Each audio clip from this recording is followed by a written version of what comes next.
இன்றைக்கி நம்ம financial management புக்கில் unit 2 page number 7.35 leverages topic ஓகேங்களா. இதில் 5th சம் பார்க்க போகிறோம் ஓகேவா.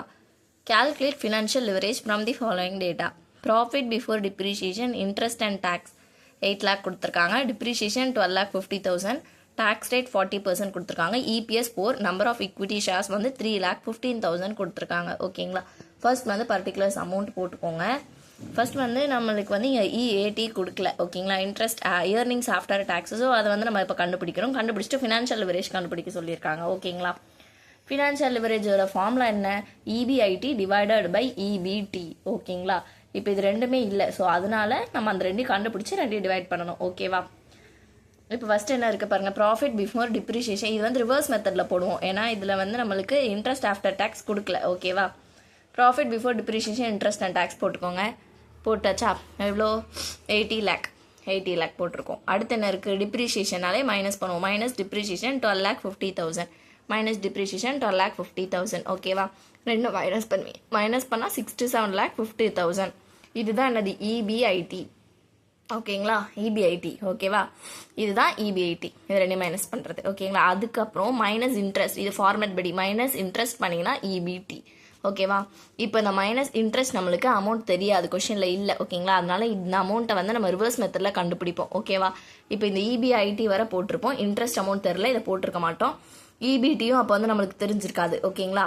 இபிடி போட்டிருக்க மாட்டோம் ஓகேங்களா. இந்த இன்ட்ரெஸ்ட் இபிடி போட்டிருக்க மாட்டோம். அடுத்து வாங்க, மைனஸ் டேக்ஸ் 40% கொடுத்துருக்காங்க. கொஷின்லேயே கொடுத்துருக்காங்க, டேக்ஸ் 40% கொடுத்துருக்காங்க ஓகேங்களா. அதுவும் போட்டு வெயிட் பண்ணுங்கள். அடுத்து வந்து அதுக்கப்புறம் அது கிடைக்கிறதா இஏடி, இது ஃபார்மேட் படி ஓகேங்களா. டேக்ஸு அதுலேருந்து கிடைக்கிறது இஏடி ஓகேங்களா. அப்போ டேக்ஸ் 40%னா இயர்னிங்ஸ் ஆஃப்டர் டேக்ஸ் எவ்வளோ இருக்கும்? 40%னா 100ல் 40 போயிடுச்சு, அப்போ மீதி 60. இது ரெண்டும் ஆட் பண்ணுறது டோட்டல் தான் 100% இங்கே ஓகேங்களா. இப்போ நம்ம இந்த டிப்ரிஷியேஷன் இபிஐடி வர நம்ம அமௌண்ட் போட்டிருப்போம், இது ஃபுல்லாக அமௌண்ட் போட்டிருக்க மாட்டோம். இது எப்படி கண்டுபிடிக்கிறதுன்னு பார்க்கலாம். ஃபர்ஸ்ட் வந்து இஏடி கண்டுபிடிக்கணும், இது கொடுக்கல ஓகேவா. இஏடி வந்து நம்ம கண்டுபிடிக்கணும். 60% தெரிஞ்சிருச்சு, ஏன்னா இயர்னிங்ஸ் ஆஃப்டர் டேக்ஸ். ஸோ இதுக்கு 40% சொல்லியிருக்காங்க. அப்போ 40ல் மீதி எவ்வளோ? 60 தான் ஆஃப்டர் டேக்ஸும் 60% போட்டிருக்கோம் ஓகேவா. இபிஎஸோட ஃபார்முலா என்னன்னா EAT divided by number of equity shares ஓகேங்களா. இதே தான் நம்ம இஏடி கண்டுபிடிக்கணும் அப்படின்றதுக்காக இஏடியை இங்கே எடுத்துகிட்டு வந்து நம்ம கிராஸ் மல்டிப்ளை பண்ணுறோம். இஏடி வச்சு இங்கே எடுத்துகிட்டு வந்து ஈக்குவல் டு என்ன போடுறோம்? அதாவது இஏடி இங்கே கொண்டு வந்துட்டோமா. நம்பர் ஆஃப் ஈக்விட்டி ஷேர்ஸ் சொல்லியிருக்காங்களா. இப்போ இஏடியை இங்கே கொண்டு வந்துட்டோம். இபிஎஸ் அங்கே போயிடுமா? இபிஎஸ் இந்த சைட் போடும். ஸோ இபிஎஸ் எவ்வளோ? 4 ஓகேவா. Into number of equity shares எவ்வளோ? 3,15,000 இன்ட்டு 3,50,000 கேல்குலேட் பண்ணிங்கன்னா 12,60,000 என்னது? இஏடி. இப்போ இஏடி கண்டுபிடிச்சாச்சு. 12,60,000 இஏடி போட்டாச்சு ஓகேவா. இப்போ என்ன பண்ணுவோம்? டேக்ஸ் 40% கொடுத்துருக்காங்க. அப்போது இந்த அமௌண்ட்டில் 40% தானே டேக்ஸு. ஸோ இந்த அமௌண்ட்டில் பாருங்கள், 12,60,000 இன்ட்டு 40 டிவைடட் பை 60 போடுறோம் ஓகேங்களா. எதனால்? இது வந்து 60% தானே, ஸோ அதனால 60 போடுறோம் ஓகேவா. கேல்குலேட் பண்ணால் 8,40,000 வரும் ஓகேவா. அதுக்கப்புறம் இந்த இபிடி என்ன பண்ணுவோம் அப்படின்னா, இபிடி எப்படி கண்டுபிடிப்போம்?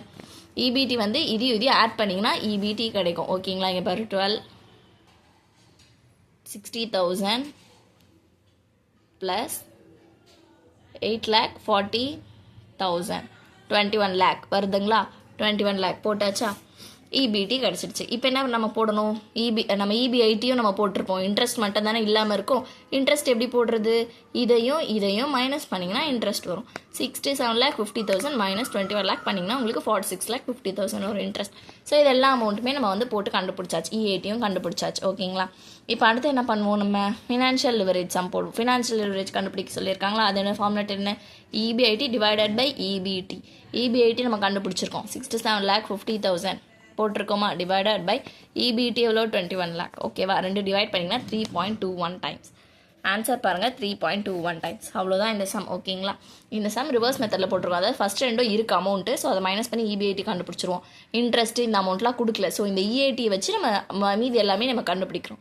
ஸோ அந்த இஏடிக்கு இபிஎஸோட ஃபார்முலா வச்சு யூஸ் பண்ணி இஏடி கண்டுபிடிக்கிறோம். அதை வச்சு இங்கே கண்டுபிடிச்சிட்டோன்னா அதில் 40% டேக்ஸு இந்த அமௌண்ட். ஸோ இது ரெண்டு ஆட் பண்ணால் இந்த அமௌண்ட்டு வந்துடும். ஸோ இது ரெண்டு மைனஸ் பண்ணால் நம்மளுக்கு இந்த அமௌண்ட் வரும். அவ்வளோதான் இந்த சம் ஓகேங்களா. டேக்ஸ் 40%, அதனால் இயர்னிங் ஆஃப்டர் டேக்ஸ் தானே. ஸோ இதில் 40% போயிடுச்சுன்னா மீதி 60. பர்சன்ட் இருக்கும். இயர்னிங் பிஃபோர் அப்போ ஃபுல் 100%. ஓகேங்களா, அதனால இதை ஆட் பண்ணி இப்படி போடுறோம். அவ்வளோதான் இந்த சம் ரொம்ப ஈஸியாக தான் இருக்கும். ஓகேங்களா, இந்த சம்மில் ஏதாவது டவுட் இருந்தால் கமெண்ட் பாக்ஸில் கமெண்ட் பண்ணுங்கள். சேனல் சப்ஸ்கிரைப் பண்ணுங்கள். தேங்க்யூ.